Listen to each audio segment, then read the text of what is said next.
10 വർഷം ഭരിക്കാൻ തെരഞ്ഞെടുത്ത ഇനിയും തെരഞ്ഞെടുക്കും എന്ന് നിങ്ങൾ പ്രതീക്ഷിക്കുന്ന കേരളത്തോട് എന്തിനാണ് ഇത് ചെയ്യുന്നത് മുഖ്യമന്ത്രി?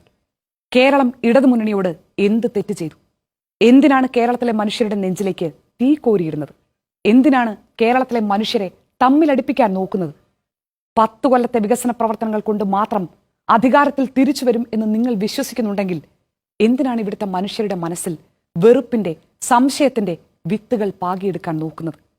ഈ രാഷ്ട്രീയം വീണ്ടും വീണ്ടും വീശി നോക്കുന്നത് കേരളത്തിന് പൊറുക്കാനാകുമോ? മാറാട് കലാപങ്ങളോ ജമാഅത്തെ ഇസ്ലാമിയോ കേരളത്തിലെ മതസൗഹാർദ്ദമോ ഒന്നുമല്ല പിണറായിയും ബാലനും ഇപ്പോൾ ഉന്നം വെക്കുന്ന ലക്ഷ്യമെന്ന് വ്യക്തം.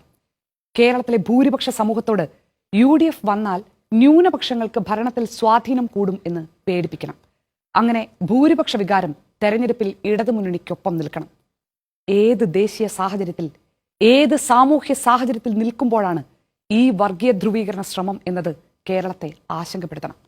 രാജ്യം മുഴുവൻ സംഘപരിവാർ നടപ്പാക്കിയ രാഷ്ട്രീയ പദ്ധതിയെ ചെറുത്ത കേരളത്തിൽ ന്യൂനപക്ഷങ്ങളോട് അവിശ്വാസവും അകൽച്ചയും ഉണ്ടാക്കാൻ ഇടതുപക്ഷത്തിന്റെ മുഖ്യമന്ത്രി തന്നെ പിന്തുണയ്ക്കുന്ന രാഷ്ട്രീയ പ്രസ്താവന യാദൃച്ഛികമാണോ? അല്ലെന്ന് മുൻ ഉദാഹരണങ്ങൾ വേറെയുമുണ്ട്. 2021 തെരഞ്ഞെടുപ്പിലും കേരളത്തിന്റെ ഭൂരിപക്ഷ സമൂഹത്തിന് മാത്രം കേൾക്കാവുന്ന ശബ്ദത്തിൽ ഇതേ തന്ത്രം മുഖ്യമന്ത്രി പിണറായി വിജയനും പാർട്ടിയും പയറ്റിയിട്ടുണ്ട്.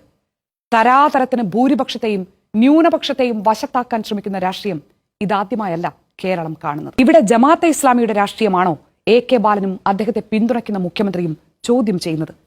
ജമാഅത്തെ ഇസ്ലാമി പിന്തുണയ്ക്കുന്ന UDF കേരളം ഭരിച്ചാൽ മാറാട് കലാപങ്ങൾ ആവർത്തിക്കപ്പെടും എന്ന പ്രസ്താവന വർഗീയമാണ്.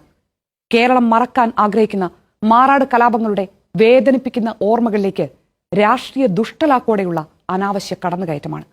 ചെറിയൊരു പ്രദേശത്ത് ഒതുക്കി നിർത്താൻ കേരളത്തിന് കഴിഞ്ഞ കലാപങ്ങളെ ഏകപക്ഷീയമായും രാഷ്ട്രീയ കുടിലതയോടെയും വ്യാഖ്യാനിക്കൽ കൂടിയാണ്. ഇവിടെ ഇനിയും ഒരുപാട് മാറാട് ആവർത്തിക്കുമെന്നും CPM പറഞ്ഞാൽ, മുഖ്യമന്ത്രി പിന്തുണച്ചാൽ അത് നമുക്ക് ക്ഷമിക്കാവുന്നതല്ല. അത് രാഷ്ട്രീയ പാർട്ടികൾ തമ്മിലുള്ള വെറും തെരഞ്ഞെടുപ്പ് രാഷ്ട്രീയ പോരാട്ടമല്ല. നമ്മുടെ തലച്ചോറിലേക്ക് വർഗീയ ചിന്തയും വെറുപ്പും പേടിയും ഉണ്ടാക്കാനുള്ള കുടില ബുദ്ധിയാണ്. കേരളത്തോട് ഇത് ചെയ്യരുത് മുഖ്യമന്ത്രി.